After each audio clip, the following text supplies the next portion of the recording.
जिक्र है कि कौन सी चीजें आपके अंदर लड़ती हैं. It is in the same book. John was not coming up with some ideas that he has not introduced before. उसने पहले इंट्रोड्यूस किया है कुछ विचार और उसके बाद कह रहा है मैं तुम्हें बताना मांग रहा हूं उसमें जयवंत कैसे हो सकते हैं. मैं चाहता हूं कि उस पद को निकालेंगे जो मिलेगा आपको पहला यूहन्ना, उसी हिस्से को, पहला यूहन्ना उसका 5 अध्याय उसके 3 से लेकर के 5 पद तक. मैं सोचता हूं साले साहब के पास है माइक्रोफोन, अर्थात शानू भाई के साले के पास, हाँ साले के पास फोन माइक्रोफोन. 5वां अध्याय उसके 1 से लेकर के 5 तक. हाँ, जिसका ये विश्वास है हाँ कि यीशु ही मसीह है, वो परमेश्वर से उत्पन्न हुआ है, और जो कोई उत्पन्न करने वाले से प्रेम रखता है वो उससे भी प्रेम रखता है जो उससे उत्पन्न हुआ है. इसका मतलब अगर आप खुदा से प्रेम करते हैं तो आप उससे भी प्रेम करेंगे जिससे जो खुदा से उत्पन्न हुआ, अर्थात कलीसिया से, लोगों से प्रेम करेंगे. आगे सुनिए. जब हम परमेश्वर से प्रेम रखते हैं हाँ, और उसकी आज्ञाओं को मानते हैं तो इसी से हम जानते हैं कि परमेश्वर की संतानों से प्रेम रखते हैं. हाँ, अब तुरंत आज्ञाकारिता आ गई, मोहब्बत और उसके बाद आज्ञाकारिता आ गई. आपने सुना होगा कि यूहन्ना जो है बार बार मोहब्बत के बारे में बता रहा है और फिर आज्ञाकारिता के बारे में बता रहा है. अब सुनिएगा क्या कह रहा है. हाँ, और परमेश्वर का प्रेम यह है, परमेश्वर का प्रेम यह है कि हम उसकी आज्ञाओं को माने. क्या उसका प्रेम यह है कि हम उसकी आज्ञाओं को माने. आगे, और उसकी आज्ञाएं कठिन नहीं, और उसकी आज्ञाएं कठिन नहीं है. क्योंकि अरे किससे शुरू हुआ? चौथा पद, क्योंकि. आप मुझे बताइए कभी भी कोई आप सेंटेंस बोलते हैं क्योंकि से शुरू करते हैं? आप किसी से मुलाकात करें और मुलाकात करते आपने हाथ बढ़ाया और कहा क्योंकि, तो बोलेगा ये सब समझ में आया, लेकिन आपने ये क्यों कहा ये हमें समझा दीजिए. क्योंकि का मतलब होता है इससे पहले जो कहा जा रहा है वो लिंक कर रहा है. इससे पहले क्या कहा जा रहा है? कहा यह जा रहा है कि अगर तुम मोहब्बत करते हो तो आज्ञा को मानोगे और आज्ञाएं कठिन नहीं है. क्या बात करते हैं, आज्ञा कठिन नहीं है. मुझे बताइए आज्ञा आसान है? सारी आज्ञाएं आसान है. 10वां हिस्सा भी निकाल करके दे दिया. क्या ये आज्ञा आसान थी? चलिए इसके बाद तो छोड़ दिए. एक आदमी से यीशु मसीह ने कहा अपना सब कुछ छोड़ करके, अपना सब कुछ बेच के कंगालों को दे दे, मेरे पीछे हो ले और तुझे स्वर्ग में धन मिलेगा. स्वर्ग दिखा दिया, स्वर्ग का धन के बारे में बता दिया, उसके बावजूद आदमी नहीं चल पाया. दिखा दिया सारी चीजें. आपको नहीं लगता कि क्या आज्ञाएं कठिन नहीं है? और यहां पर कह रहा है तुम परमेश्वर से प्रेम करते हो, उसकी आज्ञाओं को मानो और उसकी आज्ञाएं कठिन नहीं है. How could this be possible कि उसकी आज्ञाएं कठिन नहीं है? 51 साल की सेवा में 51 साल जीते हुए हुआ और मैं आपसे कहना मांग रहा हूं अपने मन से चलना उतना आसान है पर परमेश्वर के मन से चलना कठिन है. क्योंकि कई बार आपको अपने लिए मरना पड़ता है, कई बार आपको अपने स्वार्थ को मारना पड़ता है, कई बार आपको अपनी अभिलाषाओं को मारना पड़ता है. और जहां जिस लड़ाई की बात हो रही है ये उसी लड़ाई की बात हो रही है. आगे हम इसको और देखेंगे. देखिए क्या लिखा है. उसने कहा परमेश्वर की आज्ञाओं को माने और उसकी आज्ञाएं कठिन नहीं है. चौथे पद में लिखा है क्योंकि. हाँ पढ़े. जो कुछ परमेश्वर से उत्पन्न हुआ है, इसका मतलब उनके लिए आज्ञाएं कठिन नहीं है जो खुदा से पैदा हुए हैं. इसका मतलब अगर आपको लगता है मैं आज्ञा नहीं मान पा रहा और ना मन मान पाऊंगा, जवान बच्चों तुमने नौकरी के लिए दरख्वास्त दी थी, पादरी के पास कहलवाया कि मेरे लिए प्रार्थना करिएगा और पादरी ने प्रार्थना करी. अब तुम्हारी आशीष आ गई है, तुम्हें तनख्वाह मिलने लगी है, लेकिन तुम्हारा 10वां हिस्सा निकल पाना मुश्किल है. पादरी जब कहता वहां पे सुसमाचार प्रचार के लिए पैसा भेजना है, वहां से पैसा, तुम्हारे पास से पैसा निकल पाना मुश्किल है. मैं तुमसे कहना मांगता हूं ये तभी तक मुश्किल है जब तक तुम बाप से पैदा नहीं हुए हो. पर जिंदा खुदा से पैदा होने वालों के लिए सबसे बड़ी बात यह होती है अपने बाप को खुश करें, चाहे अपने आप को खुश करें ना करें. और समस्या यह है, और इससे कोई सिंपल गॉस्पेल नहीं बता सकता मैं आपको, इससे कोई साधारण सुसमाचार नहीं बता सकता आपको. और अगर आपने कुछ और सुना है इसके अलावा तो माफ करिएगा वो सुसमाचार कभी नहीं था. आपको मालूम सुसमाचार क्या है? परमेश्वर आया है और परमेश्वर इतना इंपॉर्टेंट है, इतना अच्छा है, इतना प्रेमी है, अपना सब कुछ उसके लिए कुर्बान कर दे तब भी वो छोटा ठहरेगा. और जिसके दिल में ये विचार नहीं है माफ करना, तुम किसी और से पैदा हुए हो. बाप खोजो, पता करो. Because anybody who's born of God begins to obey God. And I'm not saying that you would be perfect in everything, but what I'm saying is the process of obedience would start right away. आज्ञाकारिता शुरू हो जाएगी. यहेजकेल 36 coat किया था ना, उसके 25वें पद में लिखा हुआ है, मैं शुद्ध जल छिड़कूंगा और तुम शुद्ध हो जाओगे, और मैं तुम्हारे अंदर से पत्थर का हृदय निकाल करके मांस का हृदय दूंगा, और मैं अपनी आत्मा डालकर ऐसा करूंगा कि तुम मेरी विधियों पर चल सको. ये नए जन्म के बाद अपने आप आज्ञाकारिता शुरू होती है. आपको मालूम होना चाहिए जक्कई के साथ क्या हुआ. जक्कई सिर्फ यीशु को देखना चाहता था, अभी नया जन्म हुआ नहीं है, अभी उसने खुदा को जाना नहीं है, सिर्फ देखना मांगता था. और यीशु मसीह पास से गुजरा, वो पेड़ पे था, यीशु मसीह की तरफ देख रहा था, यीशु मसीह ने उसकी तरफ देखा और कहा, जक्कई झट नीचे उतरा, आज मुझे तेरे घर में रहना अवश्य है. वो लेके चला गया और यीशु मसीह उससे बातें कर रहा था. मालूम नहीं क्या बातें करी थी, अंदर का कोई कॉन्वर्सेशन नहीं लिखा, बस इतना मालूम है लिखा है, और जक्कई खड़ा हुआ और कहने लगा, मैंने जो कुछ अन्याय करके लिया उसका 4 गुना फेर देता हूं, और मैं अपने आधे माल को गरीबों में बांट देता हूं. जक्कई, ध्यान से सुनिएगा, जक्कई कौन था? एक यहूदी था. और कर क्या रहा था? वो यहूदियों से टैक्स ले रहा था ताकि रोम को पूरा भर सके. यहूदी होकर के वो यहूदी लोगों से टैक्स लेकर के, और उसे माइंडफुल होना जरूरी था, उसे मजबूत होना जरूरी था, अपनी मैथ्स में अच्छा होना जरूरी था. And he must be one of the best guys in maths who could articulate, who could tell कि कितना टैक्स आता है किस पर, तुम पर इतना टैक्स आता है. उस जमाने में सोच के देखिए, कोई पैसों में ज्यादा थोड़ी कमा रहा था, कोई मछली पकड़ रहा है, कोई अलग व्यवसाय कर रहा है, उसके टैक्स को निर्धारित करना ये जक्कई का काम हुआ करता था. इसका मतलब वन ऑफ द टॉप हुआ करता होगा बुद्धि में, समझ में. और इसीलिए रोम ने उससे कहा, बहुत सही, तुम यहूदी भी हो और तुम हमारे लिए भी काम करोगे. सोच के देखिए, ऐसे व्यक्ति के लिए जो आज तक अपनी जाति को धोखा दे रहा है पैसे के लिए, आज सब कुछ छोड़ने के लिए तैयार है उनके लिए जिनको कल उसने धोखा दिया था. ये तभी हो सकता है जब यीशु मसीह उससे कहे, आज इस घर में उद्धार आया है. और अगर आपका पैसा आपके पास से निकलता नहीं, अगर आप यीशु के लिए सब कुछ खर्च करने को तैयार नहीं हो, माफ करना, कहीं और से पैदा हुए होगे. यहां यह नहीं लिखा है कि जो कोई खुदा से जन्मा है वो संसार पे जय प्राप्त करने की कोशिश करता है. जो कोई खुदा से जन्मा है वो संसार पे जय पाने की अभिलाषा करता है. नहीं, एक स्टेटमेंट लिखा है. इट इज एन स्टेटमेंट जो कहना मांग रहा है, कंफर्म कर रहा है, किसी चीज को पुख्ता साबित कर रहा है. क्या कह रहा है? अगर तुम खुदा से पैदा होगे तो तुम संसार पर जय प्राप्त करोगे. क्यों जरूरी है संसार पर जय प्राप्त करना? क्या जरूरी है संसार पे जय प्राप्त करना? क्या मैं उसके बगैर नहीं जी सकता हूं? बिना संसार पे जय प्राप्त करे नहीं जी सकता हूं? क्या मैं संसार के साथ गुड रिलेशनशिप में होकर के नहीं जी सकता हूं? मैं आपसे कहना मांगता हूं, जब आप यीशु से बहुत अधिक प्यार करने लगोगे तो अपने आप आपके दुश्मन बनने शुरू हो जाएंगे, और वो संसारिकता आपकी दुश्मन बनना शुरू हो जाएगी. इट इज नॉट पॉसिबल भाई लोगों, इतने बिल्कुल पॉसिबल नहीं है कि आप सारी दुनिया को खुश करने वाले हो अगर आप कॉम्प्रोमाइजिंग ना हो जाओ तो. ये संभव ही नहीं है. इस संसार में अगर आप सत्य को सत्य बोलोगे तो संभव ही नहीं है कि जो असत्य को सत्य बोल रहे हैं वो आपको दुश्मन ना समझें. संसार में जब अपने दोस्त को तुम आईना दिखाना शुरू करोगे कि ये तुम्हें गलत रास्ते पे ले जा रहा है, ये चीजें सही नहीं है, तुम अपने आप को सही कर लो. सच बता रहा हूं, कुछ दिन के बाद शायद दोस्ती भी दांव पे लग जाए. बाइबल में लिखा हुआ है, परमेश्वर का राज खेत में छिपे धन के समान है, जिसे किसी आदमी ने पाया तो सब कुछ बेच दिया, मारे आनंद के बेच दिया. क्या कर रहे हो? पगला गए हो क्या? हाँ, पगला गए हैं. शायद तुम्हारी नजरों में पगला गए हैं, पर जीवते खुदा की नजरों में तो असली अकल अभी आई है.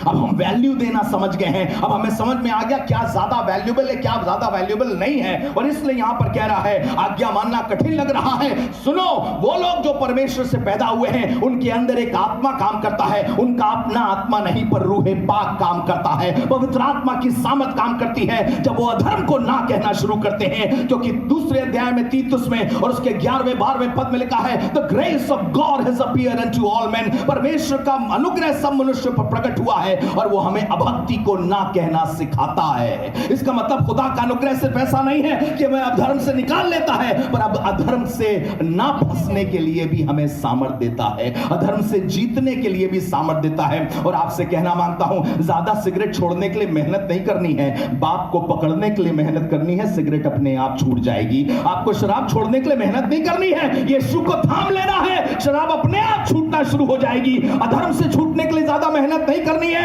यीशु को थाम लेना है। जैसे ज्योति के पास जितना आओगे अंधेरा अपने आप जाएगा। अंधेरे को भगाने के लिए आप कुछ थोड़ी करते हैं, अंधेरा अपने आप भागता है जब आपके पास से रोशनी चमकती है। और हमारी रोशनी का नाम है जीविता उद्धार करता यीशु मसीह। हालेलुया। जब वो हमारे हृदयों में चमकेगा तो इस अंधेरे को जाना ही जाना है। The grace of God does not mean that He only lifts us from the miry clay, but He also establishes us on the mountains. अनुग्रह हुआ, हमको निकाल लिया खुदा ने, हम बार बार उसी में जी रहे हैं, उसी में फंस रहे हैं। मेरी प्रार्थना है आपको और मुझे मिला करके इस बात को समझें कि जितने खुदा से पैदा हुए हैं सिर्फ वही जीत सकते हैं, बाकी सब हारेंगे। ये स्टेटमेंट आगे यही कह रहा है, सुनिएगा फिर से चौथा और पांचवा पद पढ़ना, देखो क्या कह रहा है भाई। क्योंकि जो कुछ परमेश्वर से उत्पन्न हुआ है, यहां जो कोई क्यों नहीं लिखा, जो कुछ क्यों लिखा है? जबकि अगले पद में जो कोई लिखा है, अगले पद में जो कोई, पर यहां पर जो कुछ लिखा है, क्योंकि इस चीज को वो एस्टैब्लिश करना मांगता है कि कुछ कुछ चीजें, कुछ कुछ विचार, कुछ कुछ योजनाएं, कुछ कुछ प्लान जो है मनुष्य के अपने मन में पैदा होते हैं, उसमें खुदा नहीं शामिल होता और मनुष्य चाहता है कि खुदा इसे बरकत दे। और खुदा कह रहा बेटा ये संसार पे जय प्राप्त करने के लिए सामर्थ नहीं दे पाएगा, क्योंकि ये मेरी ओर से नहीं है। पर अगर खुदा ने प्लान दिया है तो वो प्लान सक्सीड होगा जरूर से। अगर खुदा ने कोई योजना दी है तो वो योजना सफल होगी जरूर से। आप जो बार बार कहते रहते हो हमने प्रार्थना करी है, हमने चिट्ठी डाली खुदा के सामने, हम लगे हुए हैं खुदा बाप हमें शिल्पा दे दीजिए, हमें क्यों सुशीला दे दीजिए। कोई है तो नहीं हो तो माफ करना भाई, और बहुत दिनों से सुशीला चल रहा, दिमाग से निकलता ही नहीं। मेरी पत्नी एक आध दिन निकाल ही देगी।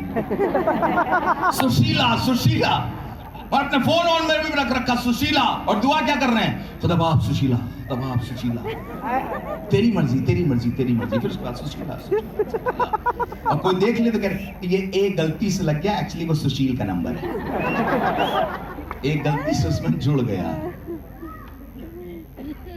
खुदा से पैदा होने वाले उनको सबसे पहले ये अभिलाषा होती है कैसे हम सिर्फ खुदा को खुश करने वाले हो सके।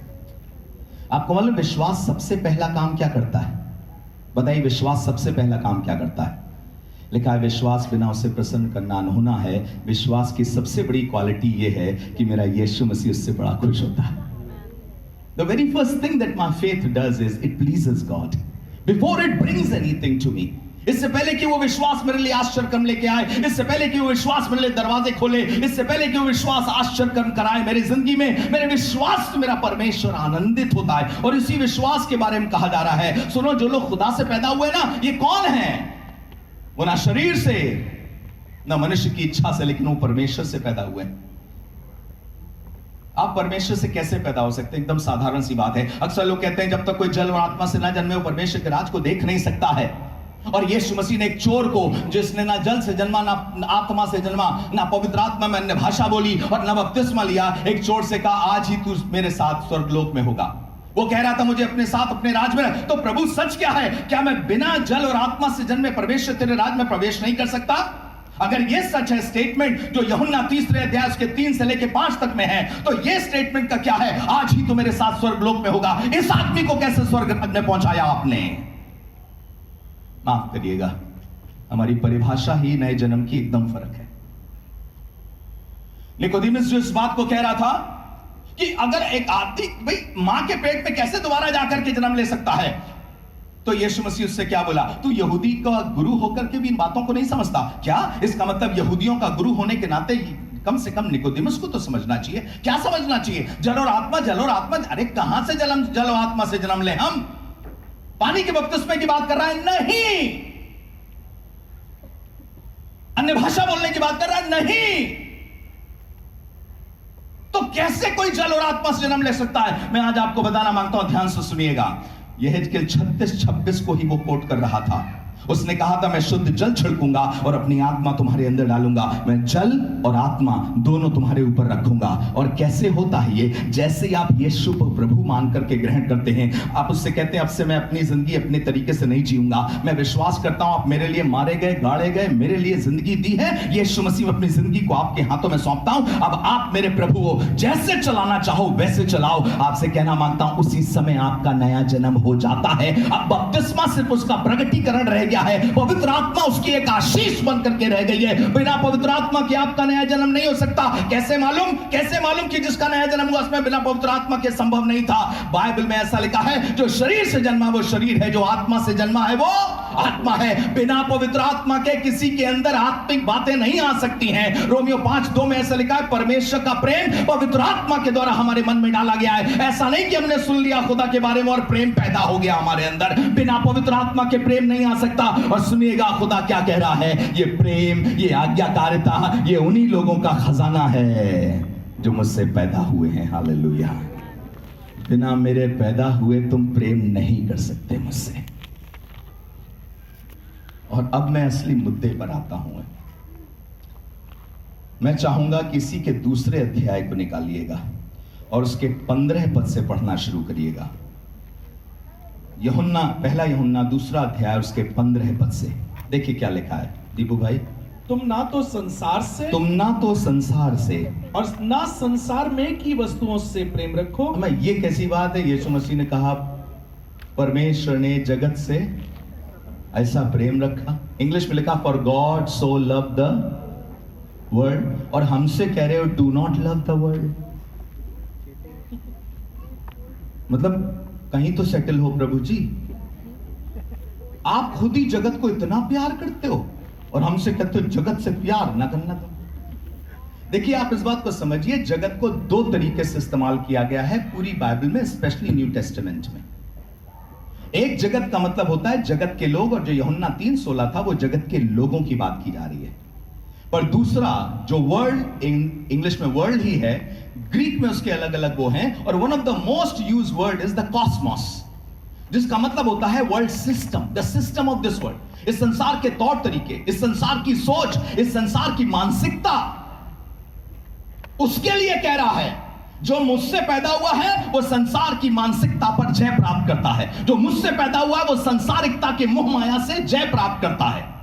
इसका मतलब यह नहीं कि आपको कार नहीं चाहिए भाई, बरसात के लिए आपको भी अपने परिवार को बचाने के लिए कार चाहिए, लेकिन अगर आपके पास 2 कारें हैं उसके बाद भी आपके पास यह है नहीं लूंगा तो मैं 18 लाख की दूसरी वाली लूंगा, और 75 लोगों के पास बड़ी आवश्यकताएं पड़ी हैं, लेकिन आपकी 18 लाख की बड़ी वाली कार आपके लिए सबसे बड़ी आवश्यकता है। माफ करिएगा, there is something seriously wrong with your understanding of loving the world. We do not live for ourselves, we live for the purposes that God has kept us for. इस संसार में किसी देश के लिए खुदा ने रखा है। जो एक के लिए आवश्यकता है वो दूसरे के लिए भोग विलास की गुलामी हो सकती है, जिसको तीतुस 3 अध्याय में भोग विलास की गुलामी बता रहा है। विलासता बुरी चीज नहीं है। किसी चीज को खाने का मतलब होता है भोग। खाना बुरी चीज नहीं है, पर सिर्फ खाने के लिए अपना सब कुछ कुर्बान करना, अपने उद्देश्य को कुर्बान कर देना। और जवान बच्चों, तुमसे भी कहना मांगता हूं, अगर तुम एक लड़की के लिए अपने जिंदा खुदा को छोड़ सकते हो तो पता नहीं किसके लिए मोहब्बत तुम्हारे दिल में ज्यादा है और तुम किससे पैदा हुए हो। बिटिया, तुम्हें इतनी ठोकर लगी तुम्हें कि तुमने खुदा को छोड़ दिया सिर्फ इसलिए कि बबलू धोखेबाज निकला। नहीं, कोई बबलू हो तो फिर से माफ करना यार, कौन माफ करना। सिर्फ इसलिए कि वेडिंग एनिवर्सरी पे भी पति नहीं है यहां। आज आ गया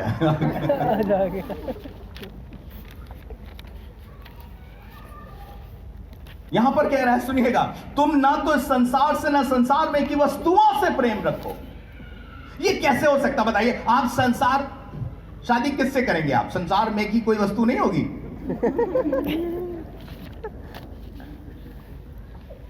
अक्सर लोग शादीशुदा लोग भी अपना आपस में बात करते, कहां है तुम्हारा पीस?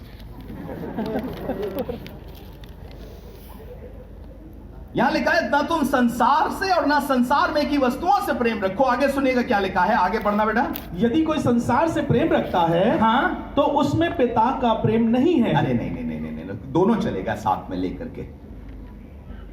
अब आप बताइए, आपसे कहा जा रहा संसार से मोहब्बत करते हो ना, इसका मतलब खुदा के प्रति मोहब्बत नहीं है, इसीलिए आज्ञाकारिता नहीं हो पा रही। कहां से आज्ञाकारी हो पाओगे जब तुम खुदा से मोहब्बत ही नहीं करते हो? अरे नहीं नहीं, हम तो चर्च जाते हैं। अरे इस कौन बोलता है चर्च जाना मोहब्बत करना है खुदा से? शैतान भी जाता है। कौन सा मोहब्बत कर रहा है खुदा से?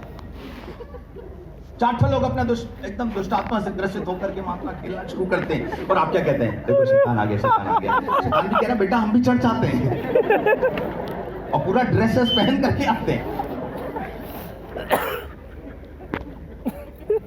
सुनिए लेके आइए,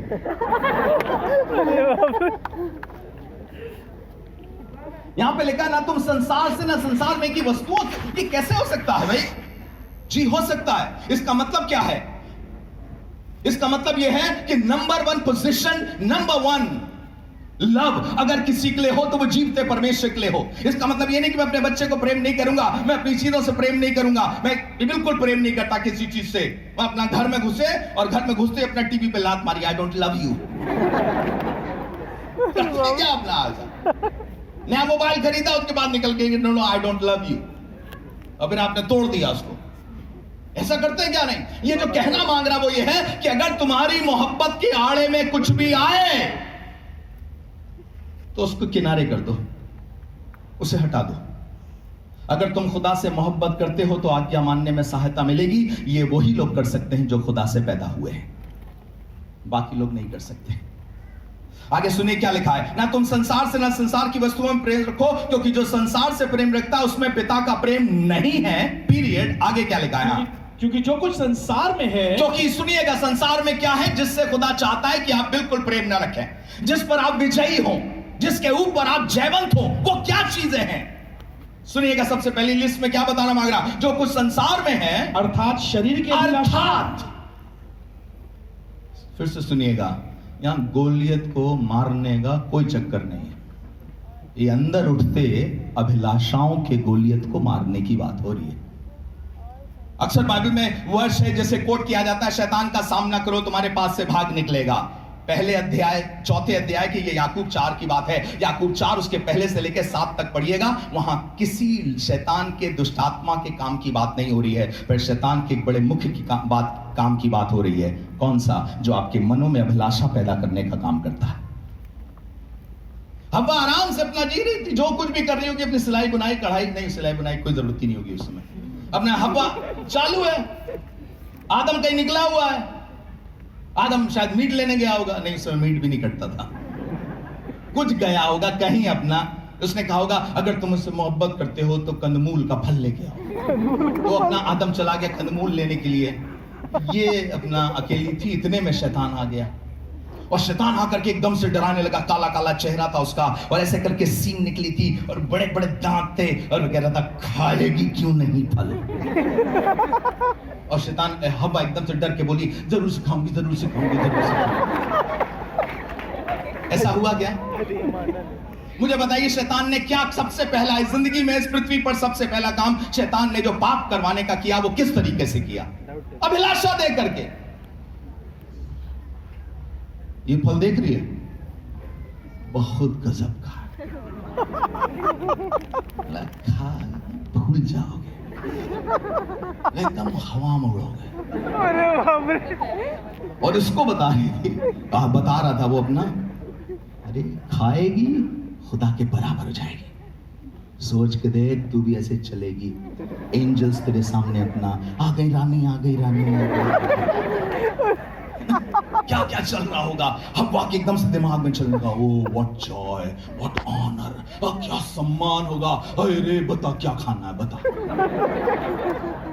किसी ने कहा है तो हम लोग सेफ होते अगर वो चाइनीज होती तो, काश हव्वा चाइनीज होती, फल ना खा के सांप ही खा लेती।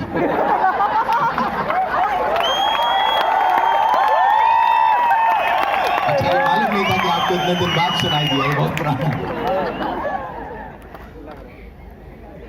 अपना हव्वा सुन रही, हाँ अच्छा, ओह बहुत बहुत गहरी बात बताई आपने, सच में खुदा ने कहा है कि तुम नहीं खाओगी, किसी पेड़ का फल नहीं खाओगी। नहीं, ये वाले के लिए थोड़ा मना किया। उसने कहा अरे कुछ नहीं, तुम मरोगी कुछ नहीं। और आपको भी शैतान इसी तरह से बताता, अरे नो जजमेंट। ऐसा थोड़ी कि खुदा बाप हर चीजों को देख रहा है, आप पे क्या खा रही हो और क्या पी रही हो तुम, इतना टाइम थोड़ी है उसको, अपना खा पिया जो करना। तुमने रात के 1:30 बजे एक तो मैसेज लिखा है, 3:30 बजे मुन्ना जरूर मिलना। अब ये थोड़ी कि खुदा बाप तुम्हारा फोन चेक करेगा आकर के, नहीं चेक नहीं करेगा, पर एक चीज तो चेक हो गई, कहीं और ही पैदाइश हुई है तुम्हारी। तो 3 लड़के आपस में बात कर रहे थे। एक कह रहा था भाई तू बड़ा पतला दुबला है, मांस कम है, शुक्रवार की पैदाइश है क्या? मीट की दुकानें बंद रहती ना। तो उसने कहा हाँ क्या बताऊं, मैं शुक्रवार की पैदाइश हूं, शायद इसीलिए होगा। तो दूसरे ने कहा यार मैं तो बहुत आराम से बनाया गया था, असल में छुट्टी थी ना, संडे की पैदाइश हुई। तो तीसरे से पूछा तुम? कह रहा मैं दहशत की पैदाइश हूं। दहशत की पैदाइश, इसका क्या मतलब? कह रहा कुछ नहीं, हम अम्मा के पेट में थे और अम्मा गांव में रह रही थी, अम्मा बापू दोनों गांव में थे, हम पेट में थे, इतने में डाकू आ गए और डाकुओं ने दुनाली लगा दी अम्मा के एकदम कनपट्टी पे, बोला जो कुछ है निकाल दो।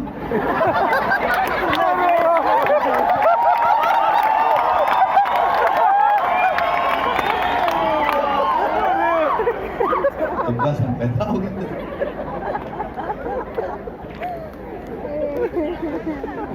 क्योंकि जो कुछ संसार में है अर्थात शरीर की अभिलाषा, ये संसार कैसे मालूम? हाउ शुड यू जज if you living in the world for the world और नॉट? कैसे मालूम करें? अगर आप सिर्फ अपनी अभिलाषाओं के मुताबिक चलते हैं, आपका मन करा इधर जाने का, आपका मन करा उधर जाने का, आपका मन करा वो देखने का, आपका मन करा ये खाने का, और सिर्फ यही कर रहे हैं, तो माफ करिएगा आप शरीर की अभिलाषाओं के लिए जी रहे हैं। और दूसरी बात लिखा है आंखों की अभिलाषा, और तीसरी बात लिखी जीविका का घमंड। शरीर को खुश करने के लिए आपको बताना मांगता हूं, हर 8 घंटे पे आपको कुछ चाहिए या हर 6 घंटे पे आपको कुछ चाहिए। जीविका का घमंड आपको हर पल चाहिए। आई एम समबडी, मैं कुछ हूं। और हम इसको जज कैसे करते हैं इस संसार में? मुझे बहुत खराब लग रहा था, मैं अपने शहर में कोशिश करता हूं कि थोड़ा पैदल वगैरह ज्यादा चलूं और खूब चलने की कोशिश करता हूं, तो कहीं 2-2, 3-3 किलोमीटर दूर अगर कहीं कोई विजिट करने जाना है तो कभी पैदल चला जाता हूं मैं। कभी अगर कोई साइकिल मिली तो साइकिल उठाया, मैं चला गया अपना। पर होता क्या है कि जब हम पहले सफारी से जाते थे तो अपना बाकी सारी गाड़ियां एकदम किनारे हो गई, हम अपना चले जा रहे हैं, लगता था भाई कोई आया है। अब एक आदमी चला जा रहा है, इससे उनको कोई मतलब नहीं कि आप कितने अच्छे हैं कितने बुरे हैं, सिर्फ इसलिए क्योंकि आप पैदल चले जा रहे हैं। स्कूटर से आदमी जा रहा है, मोटरसाइकिल से आदमी जा रहा है, और आपसे कह रहा है हट। ये ऐसा होता है, बड़ा बुरा लगता है। पर आपको एक चीज बताना मांगता हूं, इन सब से बचने के लिए जीविका का घमंड मुझे खुदा से दूर कर सकता है। आप बोलेंगे क्या, कैसे डिफाइन करेंगे? देखिए पौलुस ने क्या बोला, फिलिपियों 3 अध्याय में पौलुस ने क्या बोला? पौलुस ने कहा मैं सब कुछ को कूड़ा समझता हूं। बताइए किन चीजों को कूड़ा समझता था वो? जो कूड़े के लायक थी? बिल्कुल नहीं। जो जमाने में सबसे ऊंचे दर्जे की थी उनको पौलुस कूड़ा समझता था। कौन सा था? इब्रानियों का इब्रानी हूं, बिन्यामीन के गोत्र से हूं। और अगर आप भी अपनी जाति पर, अपने खानदान पर और अपने रुतबे पर, अपनी पोजीशन पर घमंड करते हैं, अपने नंबर्स पे घमंड करते हैं, अरे इतने लोग मेरी सुनते हैं, तो मैं आपसे कहना मांगता हूं संसार कहीं आपके अंदर भी क्रीप कर रहा है, कहीं आप पे भी राज करने की कोशिश कर रहा है। क्योंकि ये संसार की परिभाषा है। संसार कैसे मालूम कि ये संसार के लोग हैं और ये संसार में ही जीते हैं? इनकी एक डेफिनेशन भजन संहिता 17 में भी लिखी है। मैं चाहता हूं भजन संहिता 17 भी निकाल लें, देखिएगा, और उसके बाद एक आध एग्जाम्पल दिखाऊंगा। बहुत पुरानी बात है, एक मीटिंग चल रही थी, भाई शानू ने इस पद को लिया था and it really blessed me. इसने मुझे बहुत आशीष दिया था, और फिर मैंने उसको देखा तो मैं समझने लगा कि ओल्ड टेस्टमेंट में कितना अच्छी तरह से वो डिफाइन कर रहा है कि अर्थात सांसारिकता क्या है।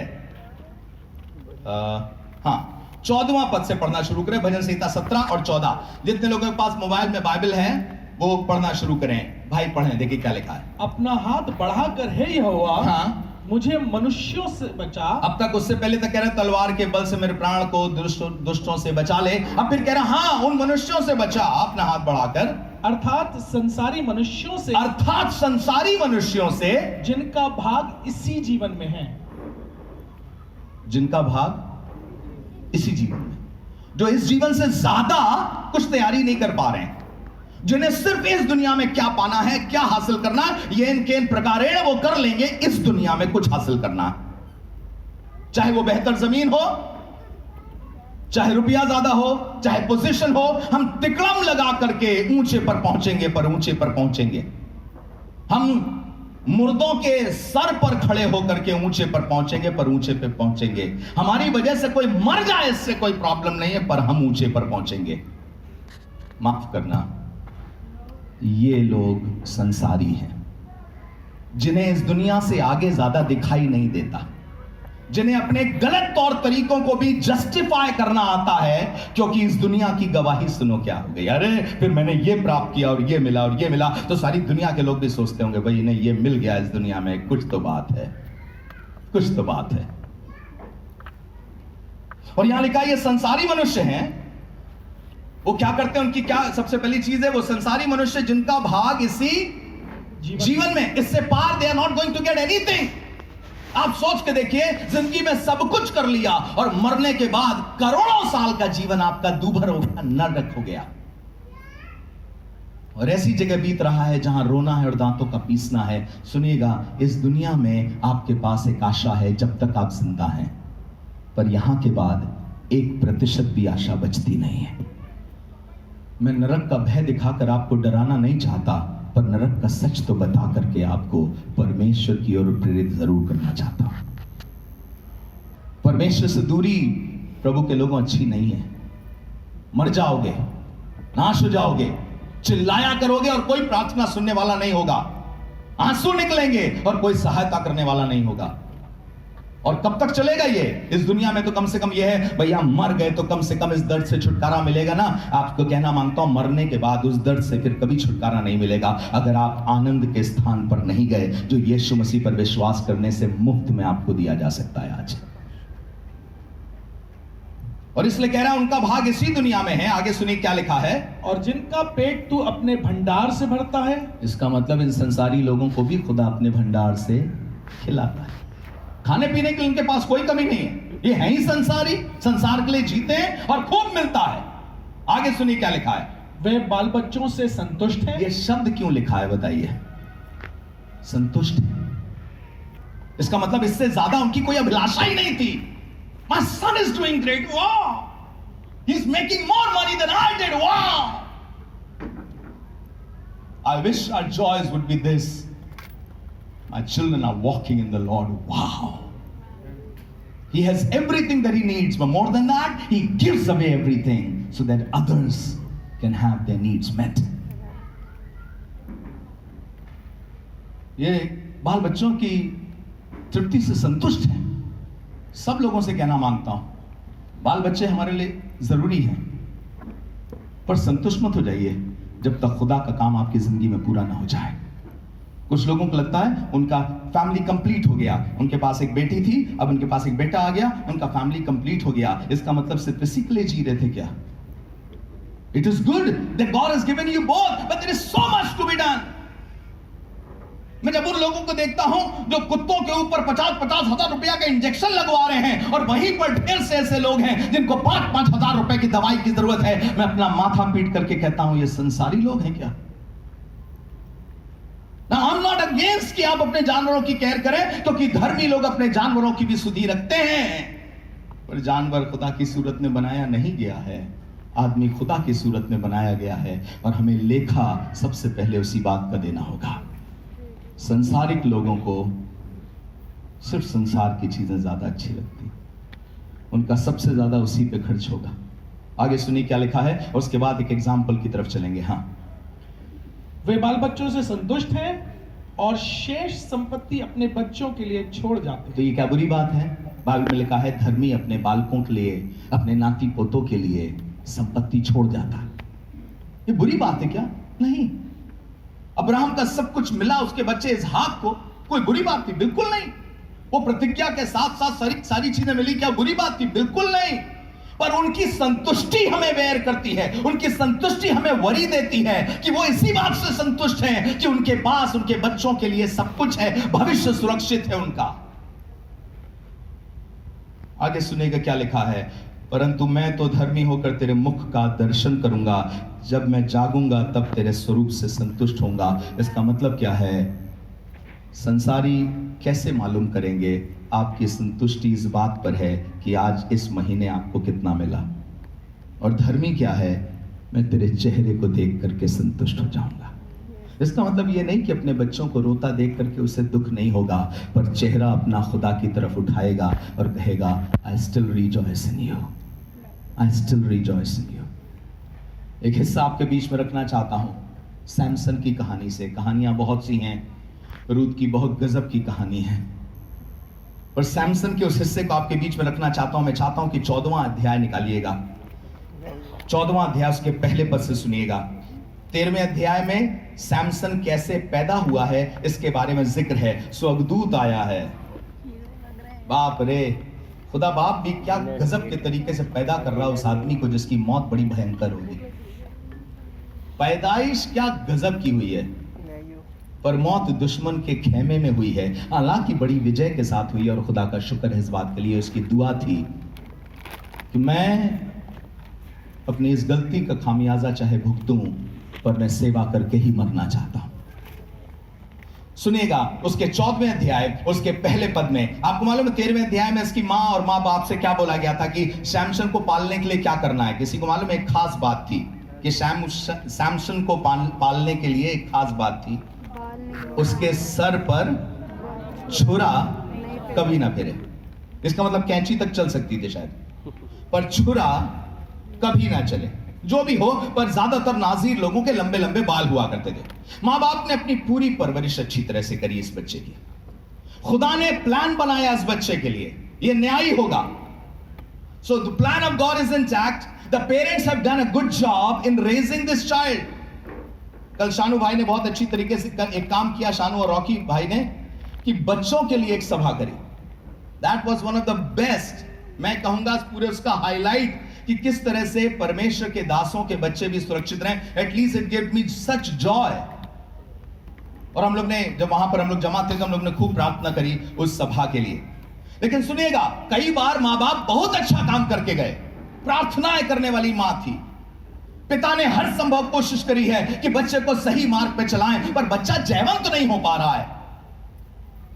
क्यों जयवंत नहीं हो पा रहा है? अपनी अभिलाषाओं के चलाए चल रहा है, अपने मां बाप के चलाए नहीं, खुदा के प्लान के चलाए नहीं, अपनी अभिलाषाओं के चलाए चल रहा है, इसलिए वो जयवंत नहीं हो पा रहा है। और इसलिए पैदाइश बहुत गजब की है, पर अंत पत्थरों के नीचे मर करके है। सुनिएगा क्या लिखा है 14वां अध्याय का पहला पद पढ़िएगा। हाँ, शिमशोन तिम्ना को गया, शिमशोन तिम्ना को गया और तिम्ना में एक फिलिस्ती स्त्री को देखा। हाँ, तब उसने जाकर अपने माता पिता से कहा, तिम्ना में मैंने एक फिलिस्ती स्त्री को देखा है। बस यही प्रॉब्लम शुरू हो गई। क्या प्रॉब्लम थी? खुदा का प्लान क्या हट गया है? नहीं। क्या खुदा ने योजना बनाई है? हाँ है। तो प्रॉब्लम क्या है? क्या माँ बाप ने कोई गलती करी है? माँ बाप ने भी दुआएं करी हैं, माँ बाप ने अब तक संभाला है, और जब तक मैं उनकी केयर में था तब तक उन्होंने मुझे सही मार्गों पे चलाया है। तो अब गड़बड़ क्या हो गई तुम्हारे साथ? गड़बड़ ये हो गई है, अब हम आज्ञाओं के सहारे नहीं, अब मोहब्बत के सहारे नहीं, पर अपनी आंखों के देखे चल रहे हैं। और यहां लिखा है वो तिम्ना को गया और वहां पर उसने एक पलिश्ती स्त्री को देखा। आपको मालूम आपकी हार का सबसे पहला कारण क्या होगा? नीति वचन में लिखा है जब मदिरा प्याले मोडेली जाए, देखना नहीं, क्योंकि अंत में वो तेरा मन मोह लेगी। जितने लोग कहते हैं ना अरे कुछ नहीं होता, भाई कोई भी गाना सुन लिया हमने गजब गजब के गाने सुने, कुछ होता है क्या? आपको मालूम भी नहीं है। शायद पंजाब में यह हुआ था, अमृतसर की बात है। मैं उस मीटिंग में प्रचार करने गया हुआ था। एक पादरी साहब जो अंदर ही अंदर अपना कुछ भी सुनते थे, कुछ भी बोलते थे, उनको बोल दिया कि आप जाकर के प्रार्थना करिए। तो वो प्रार्थना करने गए, उनका मुंह टच हो गया। जैसे ही माइक्रोफोन पे टच हुआ है, बस मैं आपसे कहना मुंह नहीं खोल सकता। वो जो निकली है उनके मुंह से, मतलब बहन और मां के रिश्ते याद आ गए लोगों को। एकदम से टच किया और एकदम से उनके मुंह से निकला, और उसके बाद कह रहे ओए। और फिर लोगों ने कहा भी अब दुआ करके ही जाइए, अब आ गए। ये अचानक आ गया ना? नहीं, अचानक नहीं आया। 10 बार अपने घर में चुप्पे चुप्पे बोल रहे होगे तो 11वीं बार यहां भी निकल गए। ये अचानक थोड़ी आ गया, अरे मैं क्यों ऐसे गुस्सा कर गई, मैं पहले ऐसे करती नहीं थी। ये अंदर ही अंदर चल रहा है, ये बाहर निकल आया। ये जो देखा जा रहा है उसका कुछ ना कुछ कहीं ना कहीं तो असर होगा कि नहीं असर होता। अगर सुनने का कोई असर नहीं है तो यहां काय को बैठे हुए हो? इसका मतलब जो सुन रहे हो उसका भी असर होता है। और यहां पे सबसे पहली बेवकूफी इसने जो करी वो ये करी कि हाँ मैं चुना हुआ हूं, हाँ मैं खुदा की ओर ठहराया हुआ हूं, मैं छुटकारा देने वालों में से एक हूं, पर आज एक गलती कर रहा हूं। और वो ये गलती ये कर रहा हूं, मैं जयवंत इसलिए नहीं हो रहा हूं क्योंकि उन चीजों को देख रहा हूं जो मुझे जयवंत होने से रोक सकती हैं। पलिश्ती के पास क्यों जा रहा भाई? और तिम्ना की एक पलिश्ती स्त्री को तू देख रहा? क्या तुझे नहीं मालूम कि खुदा के लोगों को क्या करना है? उन्हें इस तरीके से अपने आप को दूषित नहीं करना है, उनसे गंदे रिश्तों में, गलत रिश्तों में नहीं जाना है। उन्हें उसी के साथ ब्याह करना है जो विश्वास में हो और जो खुदा को खुदा मानता हो। हां, पर मैं क्या करूं? मैं देख रहा हूं तो फिर उसके अंदर इच्छा जाग रही है। भाइयों बहनों, माताओं बहनों, आपसे कहना मांगता हूं, जितना देखोगे उतना फंसते जाओगे। वो चाहे मैं हूं चाहे आप हो। मैं तो अपनी आप बीती भी बता सकता हूं आपको, पर जितना देखोगे उतना फंसते चले जाओगे। खुदा बाप तेरी क्या मर्जी है सुशीला को लेकर के? तू क्या कहता है? अभी तो ये दुआ करी और आधे घंटे में अपना मोटरसाइकिल निकाली और सुशीला के कॉलेज के आमने सामने से। मालूम ना, कुछ लोग अपना एकदम से गेट से उठाते हैं और घर तक छोड़ के आते हैं आंखों में, पूरा एकदम केयर कंसर्न के साथ। और दुआ क्या कर रहे हैं? खुदा बाप तेरी जो मर्जी हो। खुदा बाप कह रहे हैं अबे बार बार देखेगा तो मेरा प्लान कहां से पूरा होगा? खुदा बाप मुझे बचा लीजिए, प्लीज मुझे बचा लीजिए प्रभु, मुझे बचा लीजिए। क्या बताया था उसने? ओटीपी क्या था वो? ओटीटी कौन सा वाला था वो? हाँ, ये वाली साइड थी, ये वाला वीडियो था। मुझे बचा लीजिए, मुझे बचा लीजिए, पर हम उंगली लगाएंगे वहीं पर। और दूसरी गलती उसने क्या करी और इसलिए ओवरकम नहीं कर पाया? बताइए दूसरी गलती क्या करी थी उसने? ये हो गया तब उसके बाद इसने अपने माता पिता को किसी तरह फुसलाया। उसने कहा चलिए प्लीज चलिए। उसने कहा चलो ठीक है चलते हैं। 7वें पद में सुनिएगा क्या लिखा है, पढ़ दे भाई 7वां पद इसी 14वें अध्याय का। हाँ, तब उसने जाकर उस स्त्री से बातचीत की, तब उसने जाकर उस स्त्री से बातचीत करी और वो शिमशोन को अच्छी लगी। और वो शिमशोन को अच्छी लगी। ये खत्म हो सकता था मसला अगर ये देखने ना गया होता। ये खत्म हो सकता था देखने के बाद भी अगर वो बातचीत ना करता। नीति वचन बहुत गजब की शिक्षा देता है और पता नहीं कैसे हो गया कि नीति वचन की शिक्षा देने वाला ही अपना फंस गया था। उसने कहा है कि चिकनी चुपड़ी बातें होंगी बेटा। चुपड़ी समझते हो ना, चिकनी समझते हो कि नहीं? फिसल जाते हैं आसानी से। मुझे कोई प्यार नहीं करता, आप एकमात्र हैं जिसने मुझसे कहा है पी लो।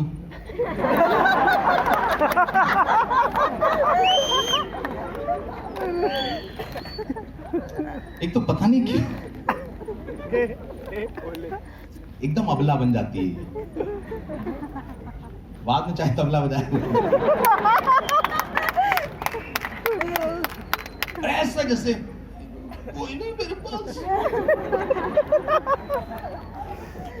बातचीत ना करो, बता दो।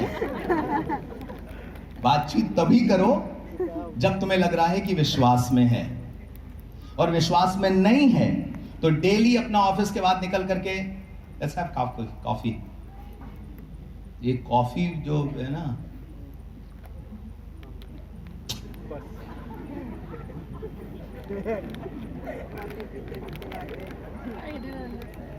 कॉफी गलत कर जाएगी, हम बता रहे, सारे चाय का टेस्ट बिगाड़ देगी।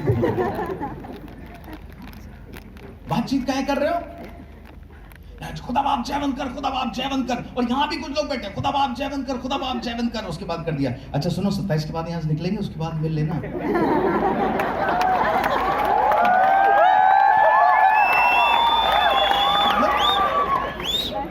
अजीब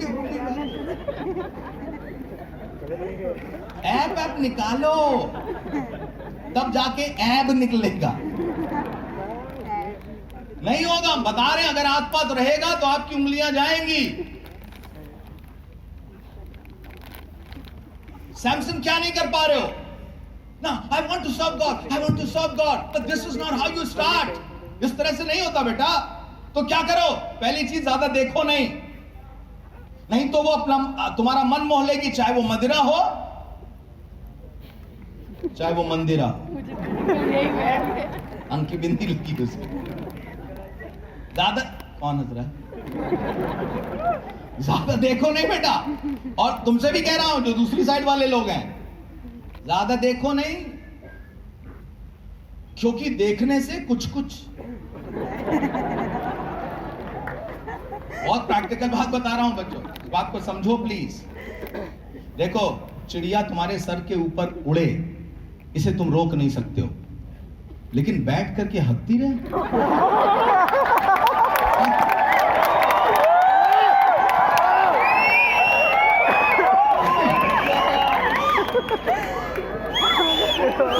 ये तो सही नहीं होगा ना, नीट नहीं होगा ना।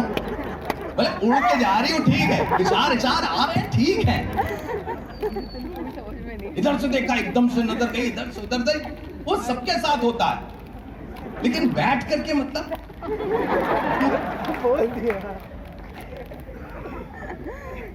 बाद में अपना गंजे होकर घूम रहे, क्या हुआ, बहुत होता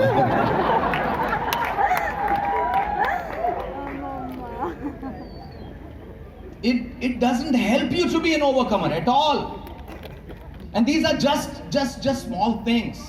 जब कोई ऐसी बात कर रहा हो, आपसे आके कह रहा हो, आपसे आके मतलब आपके पास सब कुछ है, बेसिक वो सारी चीजें खुदा अपने समय पर सब कुछ दे आपको, और बहुत कुछ बहुतायत से दे। और जब कोई आपसे आकर के कह रहा है मोटरसाइकिल लूंगा ना तो हायबूसा से कम नहीं लूंगा, चलूंगा तो शान से चलूंगा, तो आप भी बगल में बैठे हो, यार हमारी तो गाड़ी भूसा हो रही है, ये हायबूसा, इनका खुदा सच्चा, मेरा वाले में क्या कुछ, उसी चढ़ जाता हूँ मैं, वही खुदा के बारे में बात करता हूँ, वही मैंने सब कुछ सुना है, क्या गड़बड़ है? ज्यादा ना सुनो, अपने टाइम पर हायबूसा जायबूसा, इससे कोई मतलब नहीं है। बाप तुम्हें वो चीजें दिलाएगा आप सोच नहीं सकते हो, वो चीजें दिलाएगा जो आप सोच नहीं सकते हो। आपकी आंखों के देखने से कहीं ज्यादा वो अपनी सुंदरता से आपको तृप्त करेगा, अपनी अद्भुत सामर्थ्य से आपको भरेगा, आपको खुश रखेगा। You will have Joy. अंतिम, बहुत ढेर सी बातें, पर अंतिम बात बता करके खत्म करूंगा। धन्य वे जो छोटा बोलते हैं दोबारा बुलाए जाएंगे। पढ़ाई आपने नहीं पढ़ाई। अंतिम बात बता खत्म करना चाहता हूं। मैं कोशिश करके किसी से बोलता नहीं हूं, ये मेरी अभिलाषा है। कभी कभी दिल में कुछ जागता है।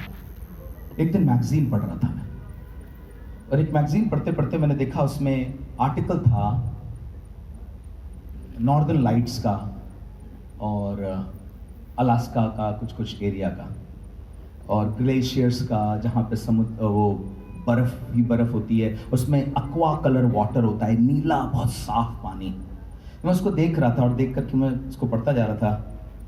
मैंने कहा कभी अगर यहाँ गए तो मज़ा आ जाएगा। उसमें 2 सीटर प्लेन थे छोटे छोटे से, उससे बताया जा रहा था कि यहाँ से जाते हैं, वहाँ जाते हैं, वहाँ जाते हैं। तो सारी पिक्चर देख करके बहुत खुश था और मैं खुश होकर के दुआ से खुदा से बस एक ऐसे चलते चलते मैंने कहा खुदा बाप अगर कभी हो तो यहाँ जाऊँगा। और फिर वही मैं देख रहा था। कुछ दिनों के बाद उसके मैं जो इग्लू वाले, जो लोग इग्लू में रहते हैं, मेन अल्यूटिक लोग हैं, अलास्कन्स, उनके बारे में देख रहा था कि जब वो पार्टी करते हैं तो वेल मारते हैं। उनके पास जाने आने का कोई रास्ता नहीं होता। वो ऐसी जगह पे रहते हैं जहां या तो सिर्फ बोट से पहुंच सकते हैं या शिप से पहुंच सकते हैं। मैंने रख दी फिर मैगजीन, भूल गया मैं। 2 साल के बाद प्रभु के एक दास से मेरी मुलाकात हुई और उन्होंने मुझसे कहा, मैं कभी किसी से नहीं कहता कि मुझे बुलाओ, मैं आना चाहता हूं, whether it is a foreign country or this. मैंने कहा, उन्होंने मुझसे कहा, Michael I want you to come to me, जब तुम आओगे तो अलास्का मेरे पास आना। तो मैंने कहा ठीक है। उन्होंने मेरे लिए टिकट का इंतजाम किया। मैं गया वहां पर, चर्च में प्रचार किया। बड़ा मजा आया मुझे भी, उनको भी अच्छा लगा। इतने में एक आदमी आया और आके कहने लगा, I will give you a treat today. तो हमको मालूम है कि इंडिया में जब कभी ट्रीट होती है तो उसका मतलब होता है एक अच्छे रेस्टोरेंट में खाना खिलाएगा। उन्होंने कहा, I will give you a good treat today. तो मैंने कहा ओके, चल लेट्स गो। अपने ट्रक में बैठाया और चलने लगे हम लोग। चलते जा रहे हैं, एक से एक गजब गजब के रेस्टोरेंट, और टाइम भी हो रहा खाने का। वो पार करता जा रहा है। सोच रहे कोई खास एग्जॉटिक जगह पर एग्जॉटिक रेस्टोरेंट होगा, क्योंकि सिटी पार कर चुके, सिटी लिमिट, आधे घंटे हो चुके चलते चलते। एक गैस स्टेशन आया, पेट्रोल स्टेशन, वहां रुके, उतरे और मैं अपना पेट्रोल ही भरते रहे। फिर उसके बाद पेट्रोल गाड़ी में भरा, उसके बाद टैंक निकाले, 8 टैंक भर डाले। वो छोटे छोटे इतने बड़े टैंकर्स थे, वो भर लिए। उसके बाद चलो, यार ये तो गाड़ी खिला दिया, हमको नहीं खिलाया। चलते जा रहे हैं, I will give you good treat. पूरा सब कुछ पार हो गया, जंगल अंगल का रास्ता चला जा रहा है, वैसा लग रहा है जंगल भी खत्म होने वाला है। इतने में उसके बाद वो मुड़े और एक खाली जगह थी और वहां पर 2 सीटर प्लेन खड़ा हुआ था। पेट्रोल डाला उसमें और उसे कहा, चलो आज मैं तुम्हें स्ट्रीट पे ले चलना मांगता हूं। 1.5 घंटे मैं उन ग्लेशियर्स के ऊपर चलता रहा, देखता रहा, जाता रहा। तो बंदा ऐसी जगह ले गया जहां पर 40 कदम पर ग्रिजली बेयर खड़ा था। उसने वहीं जहाज उतार दिया। मुझे वाइल्ड लाइफ देखने का शौक है, वाइल्ड लाइफ को मुझे देखने का शौक है। मुझे बता रहा है, उन्हें लगता है नया वाला है। 40 कदम पे खड़ा हुआ था और मुझसे कह रहा, आओ फोटो लो। मैंने कहा वीडियो ना लेना, नहीं तो कांपते हुए आएगी, क्योंकि भालू इतनी तेज दौड़ता है, आप भाग नहीं सकते। उसने फोटो वोटो ली अपना। बाद में मैंने कहा, आपको डर नहीं लगता? बोले, आई एम ट्रेन्ड, तुम, और मेरे पास है असलहा। मैंने कहा, होगा असलहा। उसने बाद में निकाल के देखा, इतना सा चाकू था। मैंने कहा, बड़ा विश्वासी आदमी भाई। उसके बाद मैं आपको बताना मानता हूं, एक ऐसी ट्रिप जिसपे एक बार जाने का 3.5 लाख रुपए लगता है, मुझे फ्री में ले गए, अल्यूटिक लोगों के पास रुकाया, और जहां सिर्फ उस गांव में 22 लोग ही रहते हैं, वहां सुसमाचार सुनाने का मौका मिला। और मैं 5 दिन उन लोगों के साथ रहा जिनके बारे में हमेशा पढ़ा करता था। बस इतना कहना चाहता हूं, संसार की अभिलाषाओं के लिए मत जियो, बाप के लिए जियो। वो तुम्हारे मन की सब मुरादों को अपने समय पर अपने लिए अपने तरीके से पूरा करेगा। अब इतनी ताली बजाई दी है तो एक बात पूछना मांगता हूं और यहां खत्म करूंगा। Do you love Jesus more than everything else? I am not asking you if you love Jesus, I am asking you, do you love Jesus more than anything and everything? क्या सब कुछ को कूड़ा समझने के लिए तैयार हो या नहीं हो? सब कुछ को यीशु मसीह को छोड़ करके। अगर कोई खजाना है तो उसका नाम है यीशु मसीह। बाकी सब चीज़ें जो यीशु के प्रेम के रास्ते पे आएंगी वो मेरे लिए कूड़ा हैं। अगर इसके लिए तैयार हो तो अपनी जगह पे खड़े होकर के दुआ करेंगे। This is overcoming the world. That I will love Jesus more than everything else. I will love Jesus more than everything else. मैं यीशु से प्यार करूंगा सबसे ज्यादा। हे पिता परमेश्वर, मैं अपने आप को मिला करके आज अपने सब भाई बहनों बच्चों के साथ खड़ा होकर के तेरे सामने हाथ फैला के कहता हूं, You are far more desirable than precious jewels of this world. You're far more desirable than the honor of this world. इस संसार का भयंकर से भयंकर आनंद और भयंकर से भयंकर आदर तेरी तुलना में कुछ भी नहीं है। और इसलिए हाथ उठा के यही कहना चाहते हैं, यीशु मसीह आप नंबर 1 रहोगे हमारी मोहब्बत की लिस्ट में। आपके लिए सबसे ज्यादा, सबसे पहले, सबसे ऊंचा, सबसे अच्छा और हमेशा। ये विश्वास के साथ आज हम कहते हैं, मेरे पीछे पीछे बोलिए, हे प्रभु यीशु मसीह, मेरे अंदर अपना प्रेम डालिए। मैं आज प्रार्थना करता हूँ, मैं ऐसा जीवन जीना चाहता हूँ कि आपके लिए सबसे पहले, सबसे ऊंचा, सबसे अच्छा और हमेशा कर सकूं। आप मेरे प्रभु के समान बने रहें। I love you Jesus. Yeshu Masih के नाम से आमीन। May be seated, please.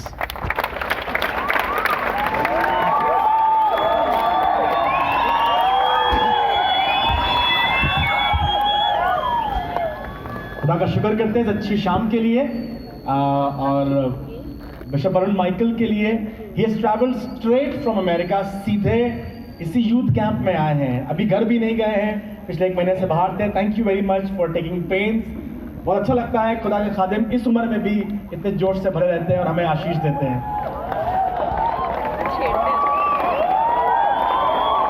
ये शाम अभी आपके लिए सिर्फ शुरू हुई है।